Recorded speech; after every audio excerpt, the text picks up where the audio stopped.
What's up, everyone? Online Prep Coach Az here with PrepCoach.com, here with the PFS seminar, Reversing PFS and all those related disorders, part 3. Obviously, this is a new YouTube channel. My other one got taken down, so that's the second time my YouTube channel got taken down. This is now the third YouTube channel. I wanted to stick. On top of that, in the background, I've had some very big successes over in the Olympic world, which then spilled over into a lot of other businesses and potential opportunities with business that are there. And so because of that, I have had to remove all of my content on PFS and anything sensitive related in terms of potential usage. So because of that, I will be sticking to PFS content right now, mainly looking at the natural over-the-counter world. And this one's kind of a cool conversation to have because there's so much validity in going a little bit deeper than the pillars of PFS that we talked about before.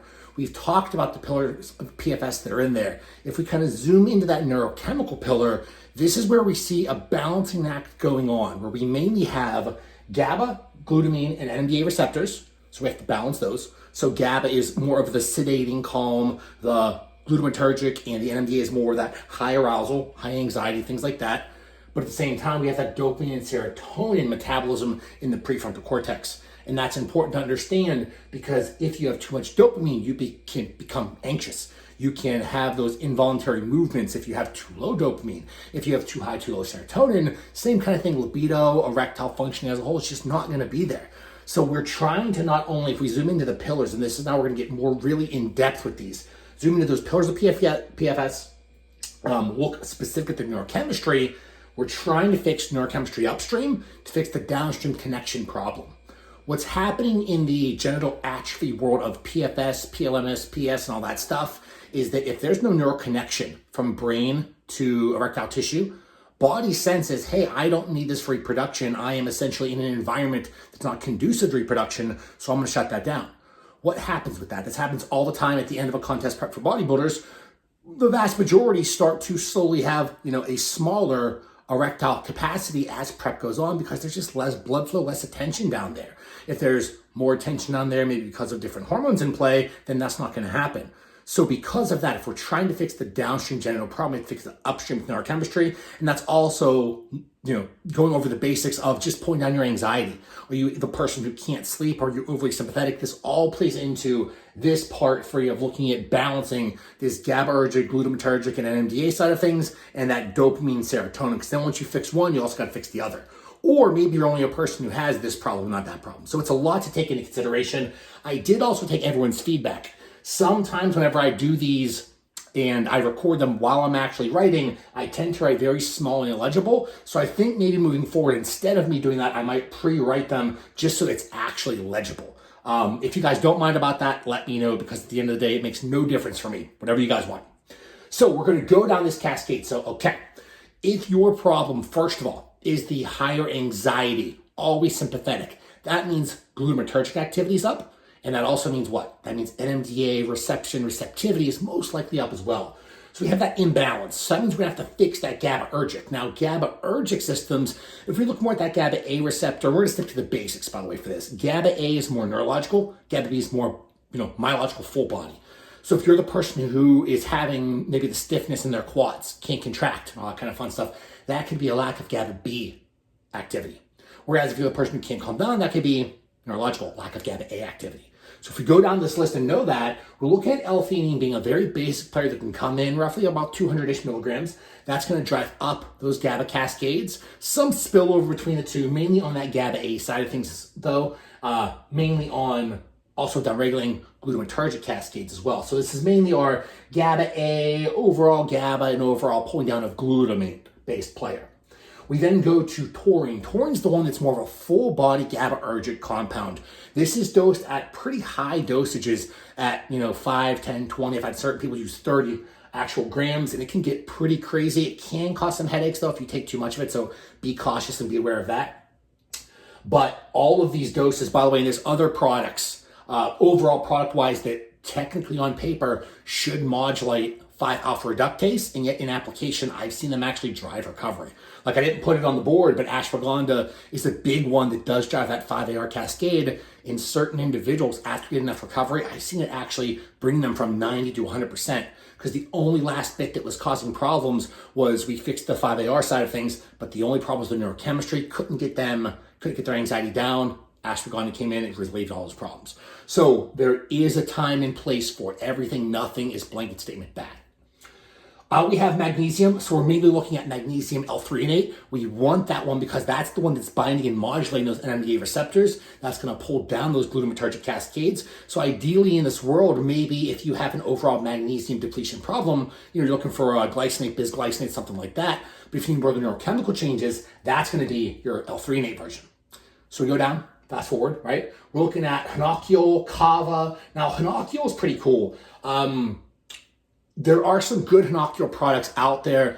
I will say it's not as consistent in the PFS world, but it's more consistent in the general population or healthy worlds. But Neurochemical does a really good job of driving that GABA-A cascade. Whereas if we go down to GABA does a great job of driving both GABA-A and GABA-B. So this could be something that maybe nocturnal problems, sympathetic, can't fall asleep at night, you're pulling that down. Maybe you are too restless in the body, you can pull that down pretty well.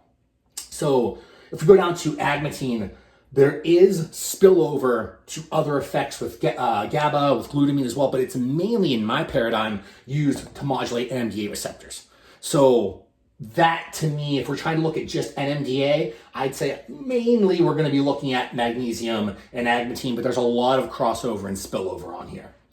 Now we have these final three. So olamide, glycine, and huperzine A. Huperzine A is another good NMDA receptor product to actually pull those levels down. It can drive some acetylcholine cascades as well, but the problem is this has to be used, a couple weeks on, couple weeks off, because it can cause some further neurochemical problems. So got to rotate that around a little bit. Certain people get sick to their stomach from it, so that's another thing to keep an eye on. But the olamides, and a lot of these as well, have massive cross interaction with the CBD, so the endocannabinoid system and the cannabinoid receptors themselves. So they can pull down inflammation, they can drive restoration, they can drive recovery, they drive all these cool things. There's a lot of cross-talking antagonism that goes along with there. And olamide is a really big one that does that, as well as GABA-A, more brain, and again, glycine. Glycine's the cool one. That's the one, take before bed, higher dose, more GABA-A, chill, calm, and also you don't drop your blood glucose at night because, it's glycine. So now if we understand that, let's go over to the dopamine and serotonin side of things. This one is basically in the same conversation of what we talked about over here with GABA and glutamate and NMDA, where there's so many things going on. If we break them down first into dopaminergic versus serotonergic, and this is the tough part. We know GABAergic, glutamatergic, and NMDA differences, meaning if you're high anxiety, too low GABA, too high glutamate, most likely NMDA receptor problems. If you are not anxious at all and you're too chill, you just have zero emotions, very anhedonic. Yes, that is a dopaminergic conversation as well, but that's also a problem with skewing of that GABA-A. We can have that person who can't get an erection because GABA-B cascades, again, so A and B are both misfunctioning, and all of a sudden there's nothing being turned on, there's nothing being aroused because everything is suppressed because glutamate isn't high enough. We don't see that most of the time. Most of the time, people don't have glutamatergic problems in the healthy populations. In the PFS world, though, we can see that happen. Not all the time, but I have seen it a couple times. And that's where the monosodium glutamate and things like that, so MSG, actually I've used that to reverse a couple people. But again, that's few and far between, but something to think about. So going back to the dopaminergic side of things, we mainly have that tyrosine. So the first kind of player, we look at the blanket statement players of just pretty much drive, precursor, raw dopamine action. We're mainly looking at D-L-phenylalanine and tyrosine. So we kind of have these two as being basic players. If we need to increase dopamine in different portions of the brain, so that phasic tonic reaction is mainly going to be coming over here in the striatum from DHEA, and then also we see the changes with vitamin B6 in the hypothalamus. So if you're getting blood work done, prolactin's crazy high, usually that's a vitamin B6 fix. Whereas if you're someone who is not having, so if you're getting your blood work done, prolactin is not high, but dopamine also is not high. I mean, technically it has to be inverse, but in this conversation, it doesn't always happen. That's when we're trying to increase the phasic and tonic release. That's where our DHEA comes in. That's why it's a very big blanket player for most people, but if it drives too much phasic action, too much tonic action, you get anxious. And then all of a sudden it's stimulating, cross-stimulating glutamate cascades, you have all these problems. And again, remember, this seminar is specific to the PFS crowd because your body doesn't work like anyone else out there. And it's super interesting to see, and I feel horrible for anyone that has to go through this, but from an outsider perspective, I like solving problems. All these people that I work with in the PFS community are so awesome. They're so nice. They don't deserve to live this life.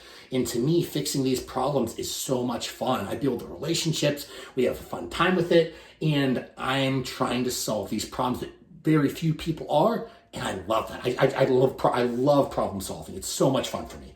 So this kind of complex interaction really gets me excited.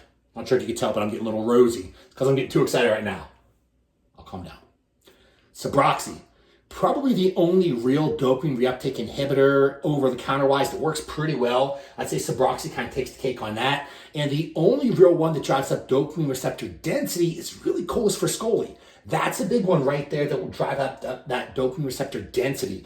So maybe you can't go another route to fix dopamine receptors, maybe cholis is going to be your option. That will also have some cross indications with androgen receptors as well, and androgen receptor density. So it's a pretty cool, versatile product. 50-50 split though, not everyone responds well to it.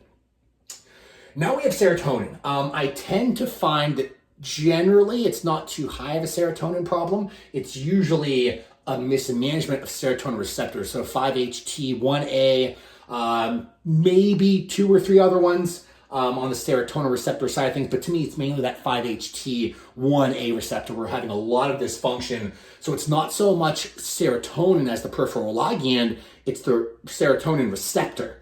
So what we're actually seeing here is we are seeing serotonin receptor dysfunction. So serotonin can be fine in plasma, in bloodstream, in wherever it's going to be acting at, but it's not having the ability to bind there. It's supposed to come in, and how it works, and this is with all ligands, all neurochemicals, all these hormones, will go and essentially bind, they dock to their receptor, they kind of tether magnetically essentially, conformational change, and then all the downstream actions from there. What we're seeing is an inability to tether. Because of that, if we have this inability to tether, right? If it's a problem with the receptor, and let's say we can't fix the receptor specifically, because look at this list right here. St. John's wort, really a selective serotonin reuptake inhibitor. That's jacking serotonin up, not allowing it to be taken back up, so more flows peripherally. So we're in that actual cleft area. So we then have 5-HTP, that's increasing overall serotonin levels, L-tryptophan, driving raw serotonin metabolism. We have CANA, which balances out serotonin and dopamine, but I have not found a reliable serotonin receptor product to help heal and increase serotonin receptor density in the over-the-counter world like we have like a cholecystyrcholine for dopamine receptors. So because of that, what I've found, and I've also seen this happen with long COVID and people in this scenario where they become very anhedonic and all these problems, you have to flood your body with serotonin. It does cause an acute and temporary downregulation in libido, in overall functioning. You get tired, you don't feel good, it's terrible. What we're trying to do is before, let's say that serotonin wasn't the problem, again, binding was the problem. If we put so much serotonin in your system to where now it's at such this massive superfluous amount, eventually your body has to do something with it, and eventually one of them is going to get down there, it's going to bind, tether, receptor action, post-receptor action, cool stuff. So in that kind of scenario, sometimes it makes sense to flood the body with a bunch of L-tryptophan, flood the body with a bunch of 5-ATP, experience the negative side effects while you're taking it, pull off, and all of a sudden let levels come back down now with functional receptors, and we start seeing this whole process start to work better, and that can also fix the dopaminergic problems because everything's in balance here, or rather out of balance. We're trying to bring it into balance. So overall, if you're looking for an overall player though, that's where saffron comes in. Saffron with a high amount of crocin, low amount of safranol content is a really good product to modulate, is the best word. Modulate dopamine, serotonin, glutamate, norepinephrine. GABA, like it does almost everything. It does some cool things with ocular tissue too. So it kind of works like blue light blocking lenses, so I take saffron every single day before bed. I always have. It does drive some pretty cool overall parasympathetic cascades. The list goes on and on. It's why saffron's been used so extensively in different parts of the world for the health benefits. So saffron's kind of like the overall modulatory player. I don't see many people taking saffron and getting too dopaminergic, or too serotonergic, or too GABAergic, or too glutamatergic. It tends to be a very balancing, good product, but some people don't notice the effects at all, and then it's kind of hard to keep taking it if you're not seeing any immediate effects. But in the background, it is doing a lot of action. So this is part 3 of reversing PFS, PLMS, PAS, PSSD, males and females, and mainly males, but I've been having more and more females as of lately, which is a shame, but almost all the women are more in the PAS. So I think so more of the Accutane or the PSSD, so the SSRIs.